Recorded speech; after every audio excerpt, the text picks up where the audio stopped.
How high tech is that?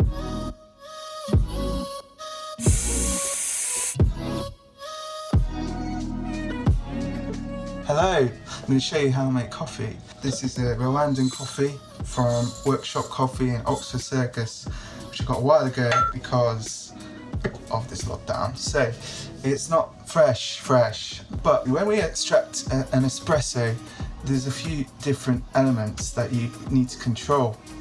You try and extract 1:2 ratio. So in here I'm going to use 18 grams of coffee and I'm looking to get 36 grams of coffee out. The second thing is the time. So you have this target time and target ratio, and one way to change that is the grind size. You're dealing with really small, fine adjustments of the coffee size, but the finer that you make the coffee, the longer it takes for the coffee to go through to get the target yields. And this is how we do it. Oh, hello. What I was going to say is I usually use a couple of beans in the first place. The same coffee that you're going to grind and use. If you've used the previous coffee prior, it's going to flush out any of those old grinds. So just put in those. There we go.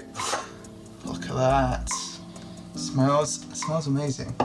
When I bought this coffee, the barista said something very interesting to me, which is that Rwandan coffee is really amazing, but she said that you can have a bad bean in a batch, which can ruin the whole grind.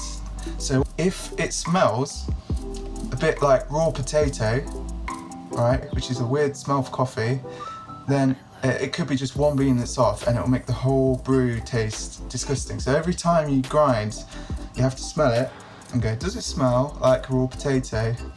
It smells good. So these scales are extremely accurate to 0.1 grams. So I'm going to measure exactly 18 grams. So that one there we go, 18.3.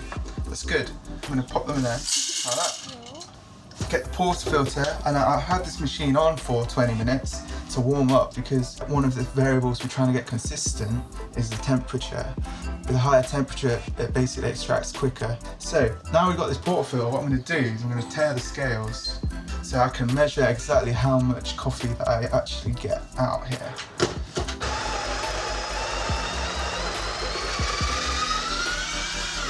Right, so here we are. Got the coffee and oh no, you know the potato check? I can smell raw potato. Oh wait, no, that's the problem there. No, the coffee's fine. Good. Right, so it doesn't smell of raw potato, that's good. I got this amount of coffee there. What I'm going to do is level it out with my finger, just roughly. I'm not trying to squash it down, I'm just distributing it so it's kind of flat-ish. Then I'm going to tamp with this, and then I'm just going to press down until I feel like the resistance of the desk, right, it's not wanting to move anymore. And then I'm not spinning it round because I don't want to dislodge the coffee from the edges, because you see there's a really good seal now around the edge, and if you dislodge that, when the water pressure comes down, it's going to just go right down the side of the coffee and it's not going to extract evenly, and it's going to taste bitter and sour at the same time, which is not what you want from a coffee, is it? So I'm going to stick it in here. What we've got is we've got our 18 grams of coffee in there. We're going to aim for about 36 or a bit less with these scales. So you can see here we have the timer and here we have the grams. What I'm going to do is I'm going to start the actual pump going.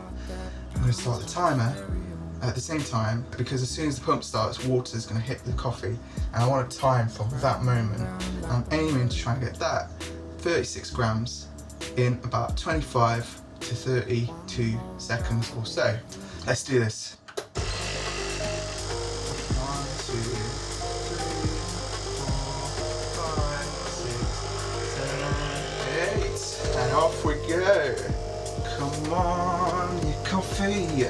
Right, so we've got this going up there. I'm going to keep my finger on the button. Now when that gets to about 33, I'm going to stop because I know that it goes a little bit more than it actually stop it. So getting ready. 32 seconds, 34, a bit under yield, but the time is on the up end of the scale at 32 seconds, so I think it's probably going to be balanced. So yeah, there's the espresso base, which we're now going to texture the milk. I have this in the fridge, and it's to do with the science, but basically when this is cold, when the bubbles form, they hold their structure more and don't pop, so it's good. You see this spout, that's about half the volume, that spout, and I've got the milk to about here, just above the spout. What I'm aiming to do is to texture the milk so it's about halfway up the spout here, and then after that point I'm just going to warm the milk, and so it's not going to be pulling air into the milk anymore, and when the temperature of the base is untouchable anymore, that's around 55 or 60 degrees. That's perfect temperature for sweetness, so that's when I'm going to stop. So I'm going to stick this in here, and you see that horrible sound? I don't want that, so you need to come up a bit. There you go. So now that's better. So you see the sound is more like subtle, and I'm trying to get it to sort of swirl around in there, as you can see. I don't want this too low, otherwise it's going to bring too much air into the milk and be more like a cappuccino, really frothy. I don't want frothy milk, I just want textured, nice, microfoam milk.